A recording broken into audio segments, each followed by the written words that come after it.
Reggeli füstjelek. Szeretettel köszöntök mindenkit ma reggel.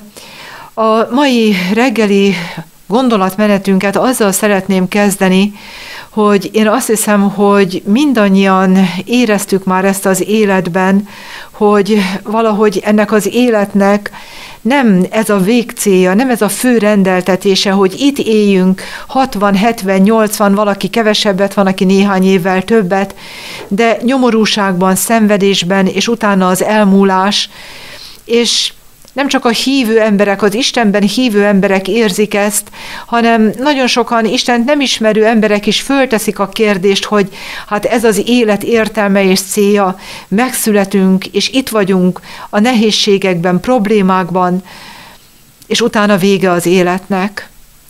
A Bibliának a legnagyobb ígérete az, hogy van örök élet, lesz örök élet.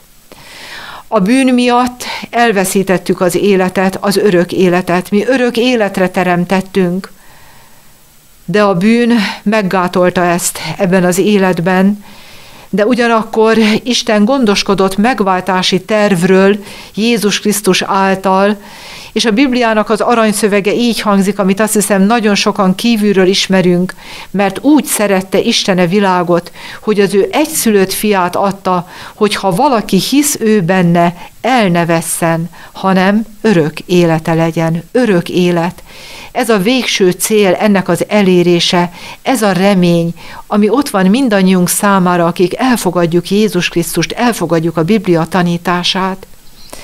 De felmerül a kérdés, hogy az örök életnek a reménye csak az új szövetségben volt remény, csak az új szövetségben tudtak az emberek Jézus Krisztus által arról, hogy van megváltás, lesz örök élet, vagy pedig már az Ószövetségben is tudták ezt, és ebben reménykedtek. 3 igét szeretnék ezzel kapcsolatban megemlíteni, és először Júdás leveléből szeretném olvasni azt az igét, amely azt mondja el, hogy a földi történelemben ki volt a legelső próféta, aki prófétált Jézus visszajöveteléről, és egyben az örök életnek a kezdetéről.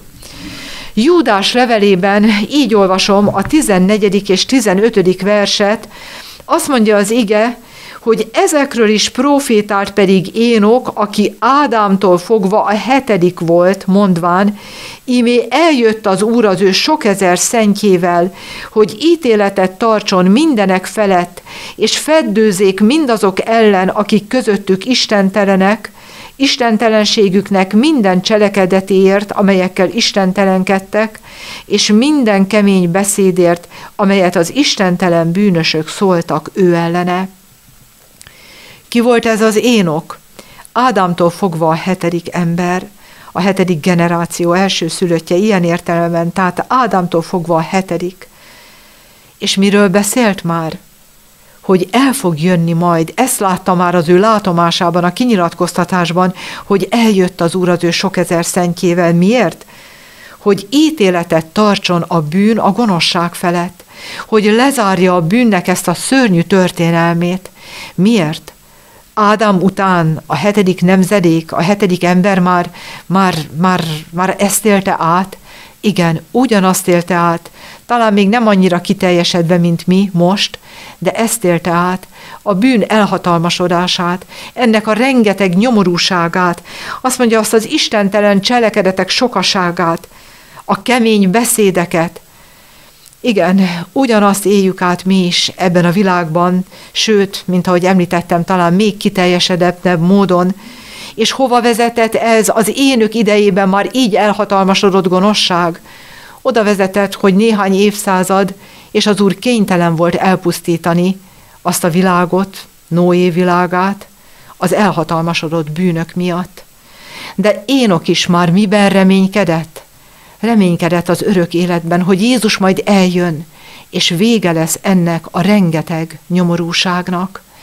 Énokról azt olvassuk az igében, hogy Énok Istennel járt, és az Úr élve elragadta a földről. Tehát ő volt az első, aki a mennybe került, és ő már ott a mennyben elragadtatásától kezdődően ő már tudja, hogy milyen értéke van az örök életnek, amit az Isten ígért mindenkinek, aki őt szereti, és őt akarja követni, és elfogadja a megváltást. De nézzünk meg egy másik bibliai személyt is. Nézzük meg, hogy mit olvasunk Ábrahámról. Ugye ő már később él, ugye a vízözön után él jóval Ábrahám, és azt olvassuk a Zsidókhoz írott levél 11. fejezetének a 8-tól 10-ig terjedő verseiben, hogy hitáltal engedelmeskedett Ábrahám, mikor elhivatott, hogy menjen ki arra a helyre, amelyet örökölendő, és kiment, nem tudván hova megy. Hitáltal lakott az ígéret földjén, mint idegenben, sátorokban lakván, Izsákkal és Jákobbal, ugyanazon ígéretnek örökös társaival, mert várta az alapokkal bíró várost, melynek építője és alkotója az Isten. Milyen csodálatosak ezek a gondolatok Ábrahámról. Kihívja Ábrahámot az Úr Mezopotámiából, Ur-Kazimból, egy fejlett városból, civilizált városból, kihívja őt az ígéret földjére, és azt ígéri, hogy majd ez a föld az övé és az ő utódaié lesz, és nagy nemzetté teszi őket. És mit olvasunk? Ábrahám engedelmeskedik a hívásnak, de az ő életében semmi nem valósult még meg ebből az ígéretből. Azt olvassuk apostolok cselekedetében, hogy egy lábnyomnyit nem kapott Kánaán földjéből, az ígéretből, de mégis kiment hűséggel, engedelmeskedve az Istennek, és bízott az ígéretben. De miért cserélte föl az ő korábbi kényelmes életét a vándor élettel, a sátorban lakozással? Mi volt ennek a végcélja? Nem is csak az, hogy majd a földi Kánaánba az ő népe, az ő leszármazottai majd bemehessenek és birtokba vehessék, hanem azt olvastuk, hogy várta az alapokkal bíró várost, melynek építője és alkotója az Isten.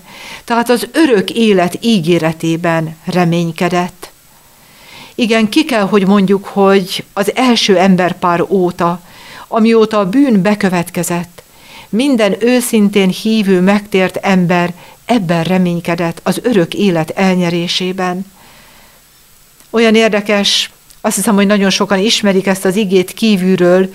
Jobb könyvében a következőt olvassuk. Jobb azt mondja, hogy én tudom, hogy az én megváltóm él, és utoljára az én porom felett megáll, és meg fogom látni majd őt magam.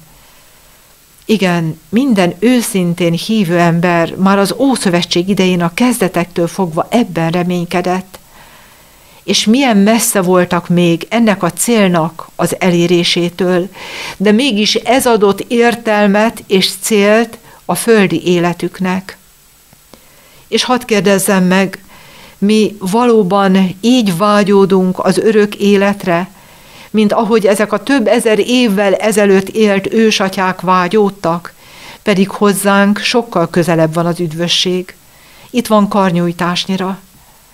Az ige az ő példájukból is erre bátorít bennünket, hogy ne ebben a rövid néhány évtizedben reménykedjünk, ami tele van szenvedéssel, nyomorúsággal, fájdalommal, csalódással, bánattal, hanem mi is várjuk az alapokkal bíró várost, amelynek építője és alkotója az Isten.